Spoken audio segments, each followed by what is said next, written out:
The problem I wanted to address this semester was how stock market investing information for wealth in retirement could be better delivered to more people in a highly accessible, entertaining, and effective course. I felt that most people are intimidated by the thought of building their own wealth and securing their own retirement through the stock market. Thus, I wanted to build on some base knowledge, but focus on investing in individual stocks using proven, effective strategies to enable people to confidently build wealth and secure an enjoyable retirement. Having enough money in retirement is vital, and certainly on most people's minds when nearing or in retirement. A 2016 Gallup poll asking respondents about specific financial worries found that 64% of respondents were very worried or moderately worried about having enough money in retirement. This question was the #1 financial worry according to the poll. So this is a very real concern since one doesn't get a do-over or a mulligan when retirement comes. Not to mention that people continue to live longer and thus will need more money in their retirement. My course was intended to help with this. Another reason for this course is that letting others control your money and wealth may not be the best practice. Chalmers and Reuter note in a 2010 paper that participants in the Oregon University System's optional retirement plan that chose a more full-service financial advisor service underperformed their peers by 2 percentage points a year. One thing is certain, no one cares about your money as much as you. The final reason for my course development was the paucity of high quality and highly accessible online courses. The courses that I have personally used were of decent quality, but they were presented in a very dull and unengaging manner.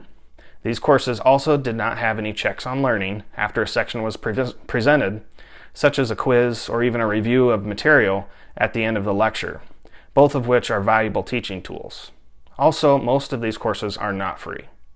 My final criticism, specifically about Udemy's offerings, which is where my course is hosted, is that they are normally targeted to beginners, whereas my class is targeted to intermediate level people.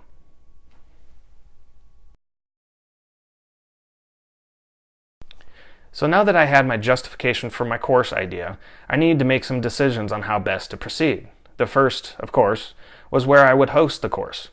I looked at Udemy since I have taken classes there and I'm familiar with the platform. I also considered YouTube since it is probably the easiest to put videos up and have them publicly viewable, but there wasn't a practical way to quiz students. So I settled on Udemy and created a free class there. I also decided that I wanted to have very structured lessons. I wanted each section to have a lesson goal slide and a review slide, as well as frequent quizzes throughout the lesson. To do this, I used a mixture of PowerPoint slides, video presentations, and multiple choice quizzes with explanations for each answer as to why it was correct or incorrect. I also had to figure out a solid design for the lesson structure. I created 11 sections that were meant to build upon each other in a logical manner. The general flow of the course was this: motivate why you can and should invest yourself, show you different investment analysis approaches, show you how those different analysis approaches are used in different strategies, and then show some implementations of those strategies. I also had planned more content on more advanced topics, however, I was unable to get to them within the time frame of this class.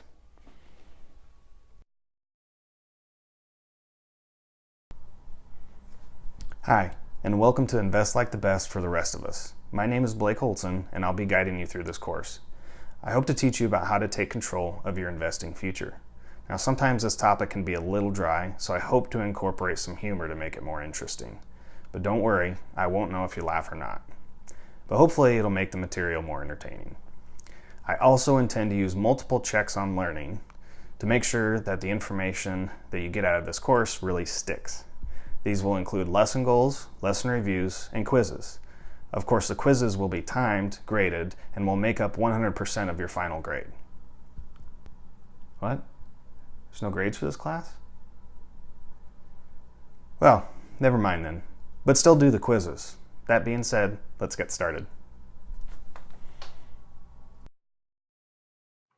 All right, so first for momentum, let's take a look at the 6-month look back momentum factor. And just to reiterate, this is taking your universe of stocks and sorting them by their 6-month price appreciation. And then we'll be looking at that top decile. So basically the ones that performed, had the highest price appreciation out of that group. So looking at the performance here, we're looking at compound annual growth rate. Our all stocks universe, once again, that's similar to the Russell 3000 from 1927 to 2009 is 10.46%. And then we have our 6-month momentum, like I said, the top decile here, and it brings in 14.11%. So obviously this is a huge outperformance, especially when you look over the time period. You'll see in the next slide what this translates to. 4% doesn't necessarily sound like much, but when you compound it over 80 years, it definitely it definitely works some magic. Once again, these statistics are from What Works on Wall Street, 4th edition. So let's take a look at some pros and cons of the 6-month momentum factor. First, for pros, you'll see that the 6-month momentum strategy outperformed the benchmark by about 3.5%, which is quite large, especially, as I said, over the time frame that we looked at. So just to give you an idea here, that if you invested $10,000 in 1927 and use this strategy, it grew to over $572 million compared to our benchmark, which was $38 million, which is still not shabby. Obviously, most of us don't have 80 some years to let something compound, but still, it just shows that some performance gain over time can really make a large difference at the end. This is also somewhat easy to implement. The study just invests in the top decile of 6-month price momentum stocks. And this is, once again, something you can get from just about any stock screener on any site. Some cons. One big issue with the 6-month momentum factor is that it has the worst drawdown, so basically from a peak to a trough, of over 78%. That's a lot to lose. So if you just do this how O'Shaughnessy set out the factor here, without any kind of risk mitigation, then you could probably expect a drawdown at one point of over 78%, and that's pretty rough.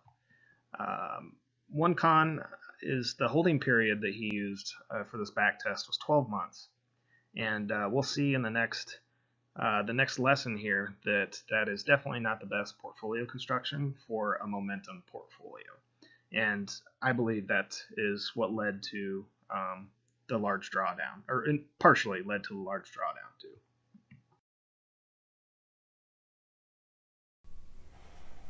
Developing this course was certainly a learning experience for me, as this was the first course I had ever created.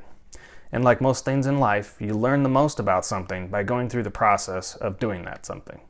And almost always you come out the other side with some lessons learned. I have 3 main takeaways from this project. First, I learned that I need to have a better filming environment. I made do with what I had and with some equipment that I bought, but I could certainly do better in the future and focus more on lighting, camera, background, etc. Second, I felt that the depth of the content wasn't uniform across the sections. Some sections I felt like I barely covered, and others I felt like I was way into the weeds. I think more time in design and script writing would have helped this disparity in content depth. Finally, I wasn't completely happy with the delivery of the course using videos and PowerPoints. I was wanting something more dynamic and organic to where the student felt totally engaged and truly in an interactive online class. I imagine every online teacher wants this, but I think this is something that gets better with time, so hopefully my next course I'll be able to improve on this. I have identified 2 main next steps for this course. First, now that there are over 800 enrollees in the course, I want to spend some time and go back and see if I can improve the existing material with the lessons I learned. Second, I have 6 more sections that I identified in my course outline that are not part of the current course on Udemy. I would want to either finish those sections myself or possibly leave those for another student teacher to complete. So, that's it for me. Thanks for watching. Thanks for a very challenging and fun semester. And lastly, thanks for signing up for my course, which you can do by clicking on the link in the next slide. Good luck and good learning.